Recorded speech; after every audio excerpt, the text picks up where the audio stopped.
Students कैसे हैं आप सब। होप आप सब बहुत अच्छे होंगे। और आज का टॉपिक आप देख सकते हैं, आज का हमारा टॉपिक है वर्ल्ड प्रेस फ्रीडम इंडेक्स 2024 यानी कि विश्व प्रेस स्वतंत्रता सूचकांक 2024। हम इस इंडेक्स की बात कर रहे हैं। तो ये इंडेक्स जो है ये किसकी बात कर रहा है, यहाँ पे प्रेस यानी कि मीडिया की बात कर रहे हैं। और किसी भी ये जो हम इंडेक्स की बात कर रहे हैं, ये इंडेक्स किसी भी लोकतांत्रिक देश के लिए काफ़ी इम्पॉर्टेंट हो जाता है जानना कि उस इंडेक्स में उसके देश का रैंक क्या है, उसके देश के प्रेस का रैंक क्या है। क्योंकि प्रेस जो है, जो मीडिया जो है, वो डेमोक्रेसी का फोर्थ पिलर है, चौथा स्तंभ है। और अगर किसी भी डेमोक्रेटिक कंट्री का जो चौथा पिलर है, अगर वही डगमगा जाए तो कहीं ना कहीं डेमोक्रेसी जो है वो भी डगमगाने की स्थिति में पहुंच जाती है। तो इसीलिए यहाँ पर ये काफ़ी इंपॉर्टेंट हो जाता है कंट्रीज़ के लिए जानना, क्योंकि पिछले साल के मुताबिक क्या इस साल रैंक गिरा है या फिर इम्प्रूव हुआ है, या हमें और कितने इम्प्रूवमेंट की ज़रूरत है। तो इन सब के लिए हम लोग इस इंडेक्स को समझेंगे। ठीक है, तो समझिएगा इसको। इंडेक्स के बारे में हम लोग शुरू करने से पहले थोड़ा सा एक फैक्ट जान लेते हैं। 3 मई, ठीक है, 3 मई को जो है वो हम लोग सेलिब्रेट करते हैं वर्ल्ड प्रेस फ्रीडम डे। विश्व प्रेस स्वतंत्रता दिवस कब मनाते हैं हम लोग? 3 मई। हर वर्ष 3 मई को हम लोग ये दिवस मनाते हैं। ठीक है, ये ध्यान में रखना। साथ ही साथ हम लोग यहाँ इंडेक्स पढ़ रहे हैं, इसी से रिलेटेड सूचकांक जारी किया जाता है, एक इंडेक्स जारी किया जाता है। तो वो किस दिन जारी किया जाता है? तो याद रखिएगा, ये जो इंडेक्स जारी किया जाता है ये भी 3 मई को ही जारी करते हैं। ठीक है, इजी हो गया आपके लिए डेट। ठीक है, एक ही डेट यानी 3 मई को ही ये दिवस भी मनाते हैं। और इसी दिन ये इंडेक्स भी जारी किया जाता है कि हर एक कंट्री का जो भी है रैंक जो है वो प्रेस में कैसा है। ठीक है, तो ये आपको ध्यान में रखना। तो डेट आपके लिए इजी हो गया, इंडेक्स भी इसी दिन और दिवस भी हम लोग इसी दिन। तो थोड़ा इसके हिस्टोरिकल बैकग्राउंड को देखते हैं कि कब से इसको हमने शुरुआत किया, कहाँ इसके पीछे क्या इसका रीज़न था। अब समझिएगा, यहाँ पर 1993 में यूनाइटेड नेशन का जो संयुक्त राष्ट्र है उसकी एक महासभा होती है, एक बैठक होता है। ठीक है, हाँ, तो उससे पहले मैं आपको ये भी बता दूं, ये जो बैठक हो रहा है किसके रिकमेंडेशन पर? तो ये यूनेस्को के रिकमेंडेशन पर 1991 में यूनेस्को ने रिकमेंड किया था। और इसी के रिकमेंडेशन पर यूनाइटेड नेशन ने 1993 में एक महासभा में ये फैसला लिया कि अब से हम लोग हर वर्ष क्या मनाएंगे? 3 मई को विश्व प्रेस स्वतंत्रता दिवस मनाएंगे। ठीक है, तो यहाँ पर ये फैसला लिया गया 1993 को कि हम लोग हर वर्ष 3 मई को ये दिवस मनाएंगे। ठीक है, मैं शॉर्ट में लिख दे रही हूँ। ठीक है, दिवस, ठीक है, स्वतंत्रता, प्रेस स्वतंत्रता दिवस मनाएंगे। ठीक है, कब? हर वर्ष 3 मई को। सॉरी, ये डिसीजन कब लिया गया? 1993 के बैठक में। ठीक है, अब समझिएगा। अब इसी डिसीजन के बाद, ये तो यहाँ पर डिसीजन आता है 1993 को। 1994 में क्या होता है? पहली बार कब? 3 मई को। 3 मई को पहली बार ये दिवस मनाया गया, विश्व प्रेस स्वतंत्रता दिवस। ठीक है, तो देखिए ध्यान में रखना, यूनेस्को ने 1991 में रिकमेंड किया, तो इसके रिकमेंडेशन पर 1993 में यूनाइटेड नेशन की महासभा में ये फैसला लिया गया कि हम लोग हर वर्ष 3 मई को ये दिवस मनाएंगे। और जाकर 1994 में पहली बार ये दिवस मनाया गया। तो अगर आपसे पूछे कि सबसे पहली बार विश्व प्रेस स्वतंत्रता दिवस कब मनाया गया, तो 3 मई 1994। ये आपको फैक्ट याद रखना। ईयर याद, 3 मई तो मैं इतनी बार आपको इसको बोल रही हूँ, 3 मई का नाम, ये डेट आपको याद हो गया होगा। तो ईयर आपको ध्यान में रखना है, 1994 में हमने पहली बार इस दिवस को मनाया है। क्लियर है यहाँ तक? ठीक है, अब 1994 अगर आपके दिमाग में होगा तो आप ऐसे भी कैलकुलेट कर लेंगे। मैं यहाँ पर आपको फिर भी लिख दे रही हूँ कि इस साल यानी कि 2024 में जो दिवस मनाया गया इस 3 मई को, वो कितनावां दिवस था? ठीक है, तो ये था 31वां दिवस। ये हमने सेलिब्रेट किया 31वां दिवस। ठीक है, तो आप यहाँ से कैलकुलेट कर लेंगे ऐसे भी। ठीक है, तो ये ध्यान में रखना कि 1994 में पहली बार मनाया गया, ठीक है, 3 मई को, और इस साल 2024 में जो मनाया गया ये कितनावा दिवस था, तो ये 31 यानी कि 31वां दिवस ये था। ठीक है, अब एक चीज और आपको ध्यान में रखना है, हम यहाँ इंडेक्स की बात कर रहे हैं। ठीक है, तो आपको डेट तो याद है 3 मई 3 मई 3 मई हम लोग तब से पढ़ रहे हैं, लेकिन यहाँ पर ईयर भी आपने पढ़ा 1994 में पहली बार। ठीक है, ये इंडेक्स जारी भी होता है 3 मई को, लेकिन क्या ये इंडेक्स पहली बार उसी समय जारी किया गया था 1994 में, तो ये ध्यान में रखना, नहीं उस समय नहीं किया गया था। ये इंडेक्स जो जारी किया गया था ये सबसे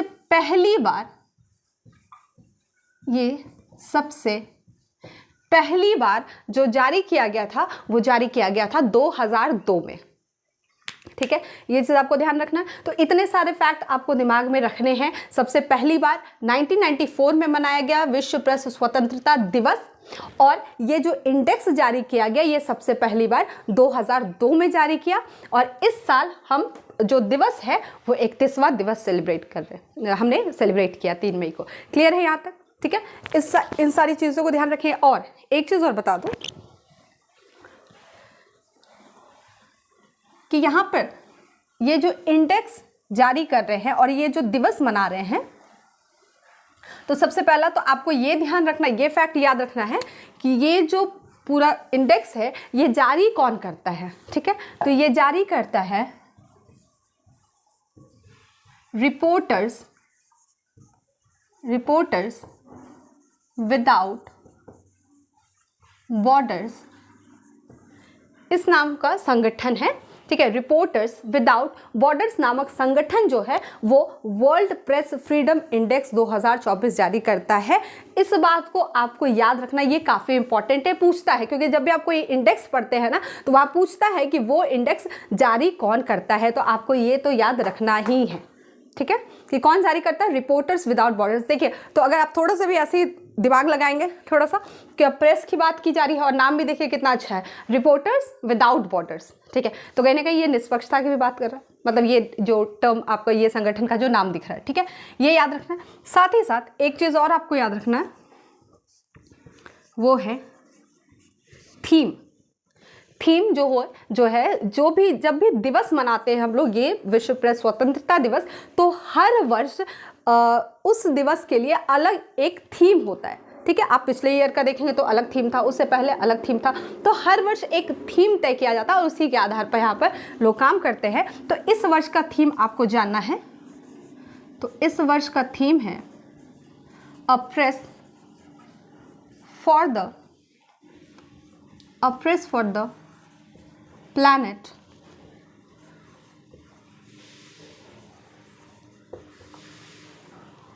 journalism in the face of the environmental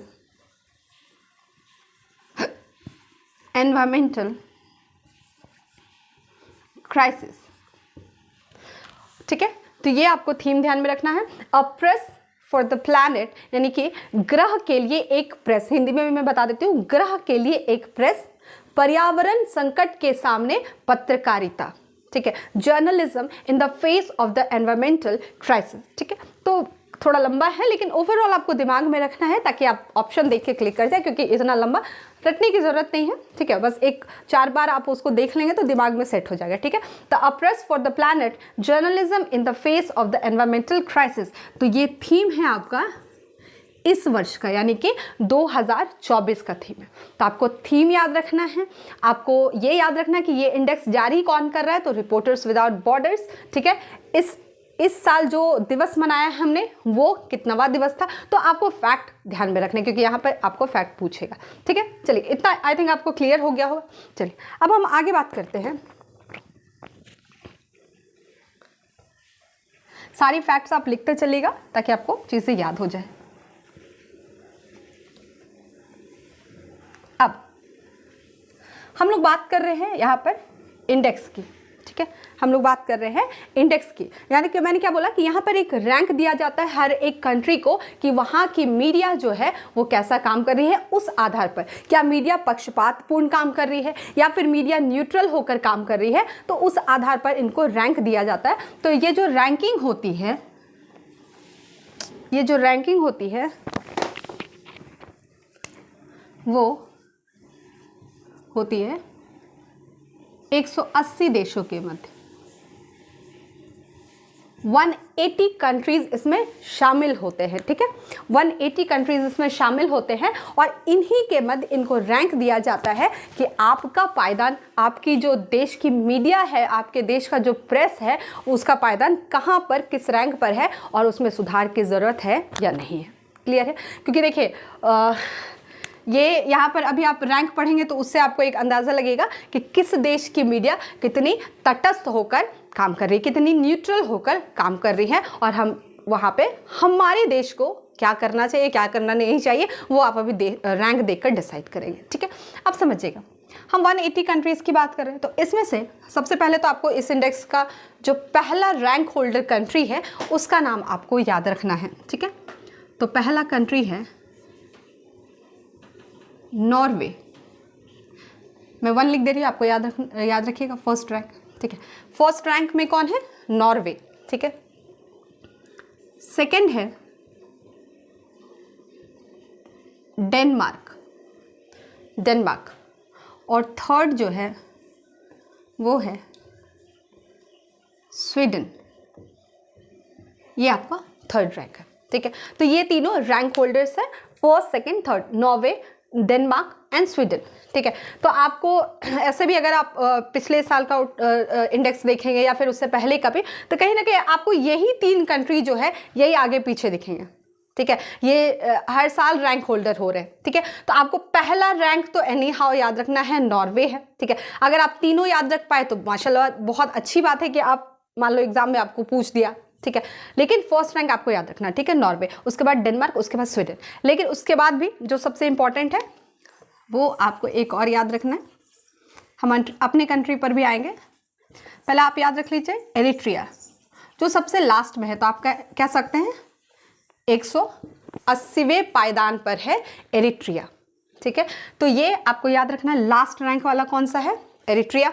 पहला रैंक कौन है? नॉर्वे। ठीक है, अब हम बात करेंगे किसकी? तो हम अपने देश की बात करेंगे। तो हमारा जो देश है यानी कि इंडिया, इसका रैंक है 159। हम किस ईयर की बात कर रहे हैं? हम इस साल की बात कर रहे हैं, इस साल का जो इंडेक्स जारी हुआ है यानी कि 2024। चूंकि हम भारत में पढ़ रहे हैं और भारत के बारे में पढ़ रहे हैं, तो भारत के बारे में थोड़ी और जानकारी आपको जाननी चाहिए कि भारत पिछले साल के रैंक के हिसाब से क्या घटा है या रैंक इसका बढ़ा है। तो आपको 2023 का भी रैंक याद रखना, क्योंकि एग्जाम में आपको पूछ सकता है कि पिछले साल ये रैंक था या उससे कम है या उससे ज़्यादा है। तो आप जान लीजिए 2023 में इसका रैंक जो था वो था 161। तो आप कहेंगे कि देखो थोड़ा इम्प्रूव हो गया, 161 से हम 159 पे पहुंच गए। तो यहाँ पर ऐसा कोई इम्प्रूवमेंट नहीं दिखा है। ये हुआ क्या है कि कुछ कंट्रीज़ जो है उनका रैंक स्लिप डाउन हो गया और इसी कारण फिर भारत 161 से 159 पर पहुँच गया। ठीक है, तो चूंकि आपको भारत का ये दोनों रैंक ध्यान में रखना, 2023 में 161 और इस साल यानी 2024 में 159।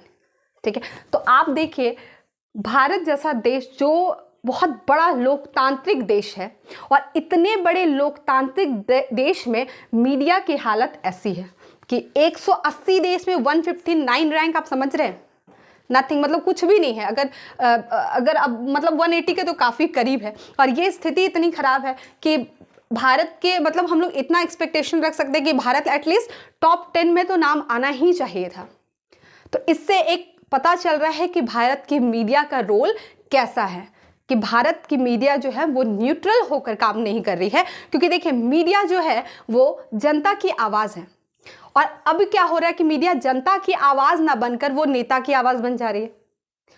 लेकिन अगर इसी तरह चलता रहा तो फिर डेमोक्रेसी, मैंने क्या कहा कि अगर चौथा पिलर डगमगाया तो डेमोक्रेसी को डगमगाने में भी समय नहीं लगेगा और यही हो रहा है यहाँ पर। आपको जो मीडिया होती है ना, उनका रोल ही है विपक्ष का रोल निभाना।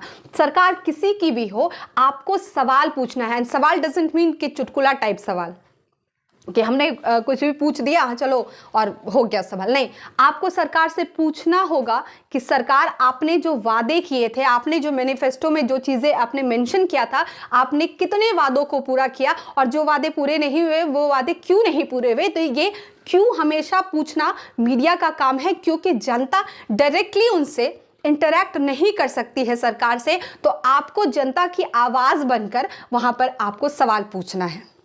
लेकिन अब क्या हो रहा है कि मीडिया एज अ प्रवक्ता वहाँ पर रोल निभा रही है, और इसका इम्पैक्ट कहीं ना कहीं जनता पर भी पड़ रहा है। और आप देखेंगे जनता पर इस तरह से इम्पैक्ट बढ़ रहा है अभी के टाइम में, जो अभी के युवा हैं खास करके, मतलब इतनी कहते हैं ना कि आप सरकार पर, हम एज अ जनता हम क्या करेंगे, उनको मॉनिटर करेंगे, उनको देखते रहेंगे कि वो काम कर रहे हैं कि नहीं। अभी क्या हो रहा है कि लोग इतने ज़्यादा रिजिड हो गए हैं। अब ठीक है, हर कोई एक पार्टी को, XYZ पार्टी को सपोर्ट करता है, नथिंग रॉन्ग, लेकिन दिक्कत क्या है कि अब वो फैन फॉलोइंग कर रहे हैं, किसी भी पार्टी की हो या किसी भी नेता का हो, वो गलत है। क्योंकि हमने तुमको चुना है भाई कि तुम हमारे देश को सुधारो, हमारे देश के लिए काम करो, गरीबी भुखमरी जैसे चीज़ों को देखो। और ना अब इन चीज़ों पर ना मीडिया दिखा रही है, मीडिया को भी पता नहीं कहाँ से टॉपिक मिल जाता है, रोचक कहानियाँ। और वो जैसे हम लोग चंपक में पढ़ते थे ना बचपन, वो रोचक कहानियाँ उठा ले रही और उसी को वो दिन रात चला रही। तो कहीं ना कहीं मीडिया को ये काम करने की ज़रूरत है कि वो तटस्थतापूर्ण होकर ये काम करे।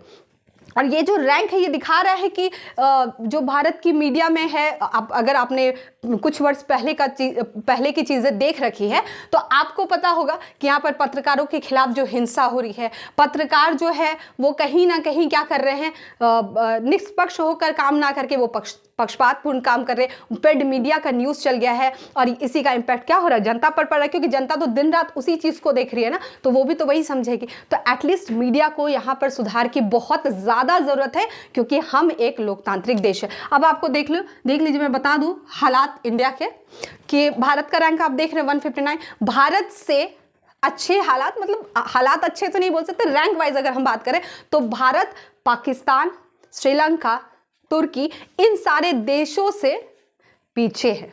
अब आप देख लीजिए, पाकिस्तान का जो रैंक है वो है 152। आप देख रहे हैं पाकिस्तान का रैंक है 152 और भारत का रैंक है 159। मतलब भारत से पाकिस्तान, श्रीलंका जैसे देश क्या है, आगे है यहाँ पर रैंक में। तो यहाँ पर सुधार की काफ़ी ज़्यादा ज़रूरत है, और तभी जाकर जनता तक एक सही न्यूज़, एक तटस्थतापूर्ण न्यूज़ वहाँ पर उनको मिल सकेगा, और वो जान सकेंगे अपने देश के हालात। अभी लोगों को पता ही नहीं कि अपने देश में क्या हो रहा है, बस लोग वही मनोरंजन वाली कहानियाँ पढ़ रहे हैं, मनोहर कहानियाँ पढ़ रहे हैं और उसी में लगे हुए हैं। ठीक है, तो ये रोल काफ़ी इंपॉर्टेंट है, तो यहाँ पर सुधार की ज़रूरत है। ठीक है, अब एक चीज़ और मैं आपको बता दूँ, यहाँ पर आपने इतना फैक्ट देखा, तो मैं एक बार फिर से ओवरऑल आपको रिकॉल करा दूं कि आपको इंडेक्स पूछेगा सबसे पहली बार जारी कब हुआ था, 2002 में। सबसे पहली बार ये दिवस कब मनाया गया, 1994 में। और ये इंडेक्स और ये दिवस हम लोग कब ये जारी होता है और कब मनाते हैं, तो 3 मई को। पहला रैंक याद रखना है Norway, last rank Eritrea. Bharat का रैंक दोनों वर्ष का, इस वर्ष का भी और पिछले वर्ष का भी आपको याद रखना कि इस वर्ष 159 और पिछला वर्ष 161। खैर, और बाकी आपको ये पाकिस्तान और श्रीलंका को पढ़ने की जरूरत नहीं है। ठीक है, अब यहाँ पर हम प्रेस की बात कर रहे हैं, तो एक चीज़ आपको याद रखना है, थोड़ा इंडियन पॉलिटी की तरफ मूव होते हुए बता दूं मैं आपको कि यहाँ जो प्रेस की स्वतंत्रता की बात की जा रही है, फ्रीडम ऑफ प्रेस जो है वो किस आर्टिकल में आता है और ये फंडामेंटल राइट के तहत क्या आता है, ये चीज़ आप ध्यान में रखिएगा कि इनकी जो स्वतंत्रता है ये फंडामेंटल राइट है और ये किस आर्टिकल में है। तो ये है आपका article 19 clause 1 sub clause A, ये आपको ध्यान में रखना है। 19 क्लॉज 1 सब क्लॉज ए। अब यहाँ पे कभी कोई ये मत कर दीजिएगा, फंस मत जाइएगा कि कभी आपको एग्जाम में आप ये मत कर, मैंने स्मॉल लिखा तो आप कैपिटल ए लिख दीजिएगा। ठीक है, पूरा का पूरा मीनिंग चेंज हो जाएगा। ठीक है, तो आपको ध्यान रखना 19 क्लॉज 1 सब क्लॉज ए।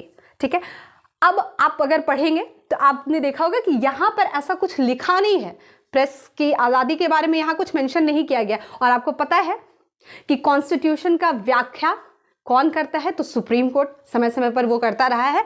तो यहाँ पर भी ये जो प्रेस की स्वतंत्रता की बात कर रहे हैं, ये सुप्रीम कोर्ट के एक वर्डिक्ट में आया था। तो किस केस में आपको याद रखना है? वो है आपका Indian express newspaper versus union of India.